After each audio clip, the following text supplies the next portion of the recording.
नमस्कार, आप देख रहे हैं रिपब्लिक भारत और मैं हूं आपके साथ गायत्री शर्मा। मॉर्निंग स्पेशल में आप सभी का बहुत बहुत स्वागत है। शुरुआत करेंगे पड़ोसी मुल्क पाकिस्तान से जुड़ी एक बड़ी खबर के साथ और बड़ी खबर यह है कि पाकिस्तान में चुनावी नतीजों के बाद बवाल की हालात बन गए हैं, जंग की हालात बन गए हैं। जबरदस्त हिंसा की तस्वीरें निकलकर सामने आ रही है, बवाल की तस्वीरें निकलकर सामने आ रही है, क्योंकि बताया जा रहा है कि अब तक के नतीजों में पाकिस्तान में किसी पार्टी को बहुमत नहीं मिला है। किसी भी पार्टी को अभी तक के नतीजों के मुताबिक बहुमत नहीं मिला है। अभी भी काउंटिंग लगातार जारी है और जानकारी यह भी कि पाकिस्तानी सेना ने हेराफेरी की थी, धांधली की थी, बावजूद इसके चुनाव के नतीजे पलट गए। पाकिस्तान में इमरान समर्थक उम्मीदवार लगातार जीत रहे हैं चुनाव और अब तक इमरान समर्थक 99 से ज्यादा उम्मीदवार जीत चुके हैं। तो वहीं नवाज शरीफ की पार्टी दूसरे नंबर पर 71 सीटों के साथ 71 सीटें मिली है नवाज शरीफ की पार्टी को। तो वहीं जरदारी की पार्टी पीपीपी को 54 सीटें मिली है, तीसरे नंबर पर बताई जा रही है ये पार्टी। नवाज ने पीपीपी समेत दूसरे दलों के साथ समर्थन की अपील की है। पाकिस्तान में चुनावी नतीजों के दौरान पूरे पाकिस्तान में हिंसा हो रही है, वो तस्वीरें भी लगातार निकलकर सामने आ रही हैं। और आपको यह भी बता दें कि 10 से ज्यादा लोगों की मौत हो चुकी है इस हिंसा में। बलूचिस्तान समेत कई ऐसे इलाके हैं जहां पर चुनावी नतीजों के बाद लगातार हिंसा जारी है। आइए इस रिपोर्ट में पूरी खबर आपको दिखाते हैं।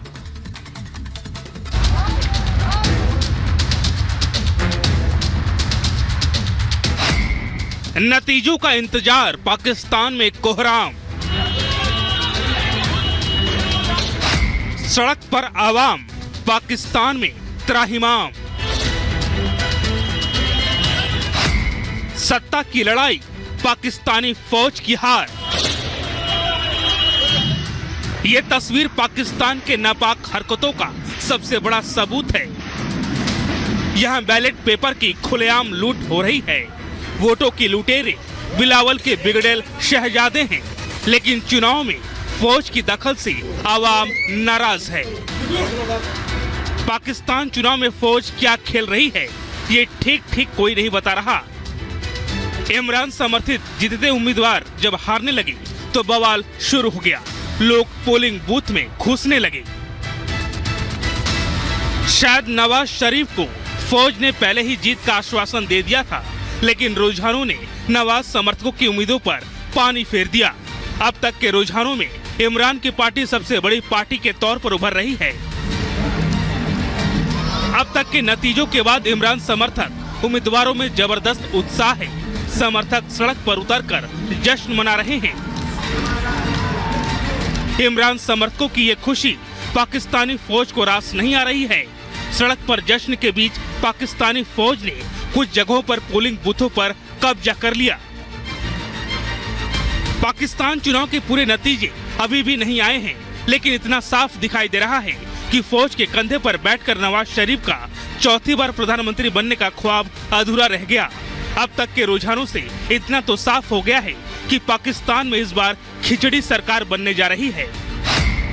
वैसे तो पाकिस्तान के इन चुनाव का कोई मतलब नहीं है, लेकिन कुछ खास चेहरों का रिजल्ट देख लीजिए। NA 130 से नवाज शरीफ चुनाव जीत गए, जबकि NA 15 से मानसेहरा की सीट से उन्हें हार मिली।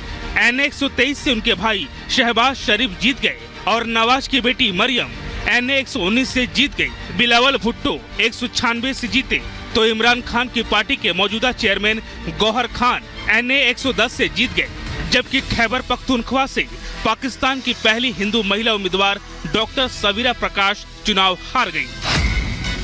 पाकिस्तान की सियासत में हमेशा उथल पुथल मची रही है। इसका सबूत ये है कि 76 साल के इतिहास में यहाँ ये 12वां आम चुनाव है। 44 पार्टियों में आपस में मारामारी है, यानी 44 पार्टियां चुनाव लड़ रही हैं। चुनाव में सारे हथकंडे अपनाने के बावजूद जीत से महरूम रह चुके नवाज शरीफ को अब डर सताने लगा है। उसे अब अपने किए पर पछतावा हो रहा है। यही कारण है कि वो पड़ोसी मुल्कों से बेहतर रिश्ते की बात कह रहा है। पाकिस्तान इस वक्त किसी किस्म की लड़ाई अफोर्ड नहीं कर सकता, इसलिए मैं बार बार ये बात कह रहा हूं कि हम सबको मिलजुल कर बैठना होगा और बैठकर इन सारे मामलात को तय करना होगा। पाकिस्तान की मुश्किलें यही खत्म नहीं हो रही हैं। आर्थिक संकट से जूझ रहे पाकिस्तान के लिए चुनाव का खर्च उसे और कंगाली की ओर ले जा रहा है। समर्थकों को संबोधित करने के दौरान नवाज शरीफ ने खुद इसका खुलासा किया। उसे इस बात का डर सता रहा है कि अगर किसी कारण से देश में फिर से चुनाव कराना पड़ा तो कर्ज में डूबा पाकिस्तान पूरी तरह से बर्बाद हो जाएगा। सब पार्टियों के मैंडेट का एहतराम करते हैं, जिनको भी मैंडेट मिला है हम उनको भी दावत देते हैं कि इस जख्मी पाकिस्तान को मुश्किलात से निकालने के लिए आओ हमारे साथ बैठो। हम सिर्फ और हमारा एजेंडा सिर्फ और सिर्फ एक खुशहाल पाकिस्तान है। पाकिस्तान की आवाम को गरीबी से निजात दिलाने वाले नेता की तलाश है, लेकिन हुक्मरानों और पाकिस्तानी फौज ने उनकी उम्मीदों को पैरों तले रोदने का कोई कसर नहीं छोड़ रही है। पाकिस्तानी फौज अपने मंसूबों को अंजाम देने के लिए जनता की उम्मीदों को चकनाचूर कर दिया है। Bureau report, Republic Bharat. Pakistan की आवाम को उम्मीद थी एक नई सरकार आएगी और उन्हें 2 वक्त की रोटी मिलेगी, लेकिन पाकिस्तानी फौज ने धांधली कर उनकी टेंशन को बढ़ा दिया, जिसका असर कई जगहों पर देखने को मिला है। हिंसा और आगजनी के रूप में कई जगहों में जबरदस्त हिंसा और आगजनी को अंजाम दिया गया और इस बीच कई लोगों के मारे जाने की खबर आ रही है। इस रिपोर्ट में आपको दिखाते हैं किस तरीके का बवाल चुनावी नतीजों के बाद।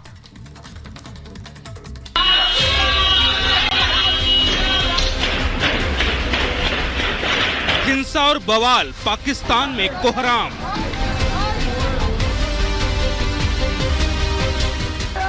सियासी टेंशन, पाक सेना ऑन बैकफुट।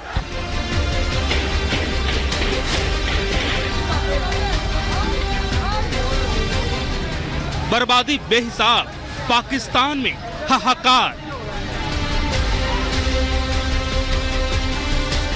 चुनाव के नतीजे से पहले पाकिस्तान में हालात बेहद भयावह है। हुक्मरानों की सियासी सनक ने आवाम की संकट बढ़ा दी है।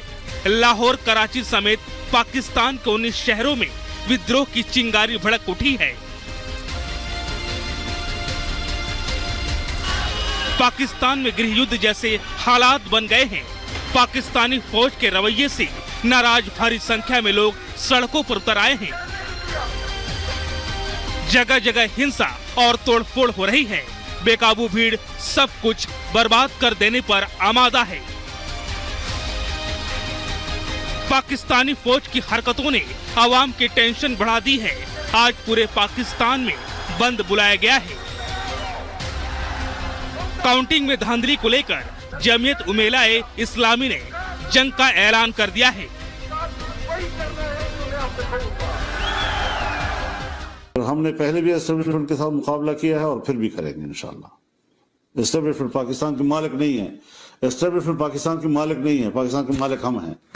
और अगर हमें नजरअंदाज करके वो फिर ऐसे इकदाम का इरादा करेगी तो हम बबांग दुहल ये बात कहना चाहते हैं कि अगर बाजवा और जनरल फैज का मुकाबला मैंने किया है तो मैं आइंदा भी इस किस्म के अनासर का मुकाबला कर सकता हूँ अल्लाह के फजल व करम से।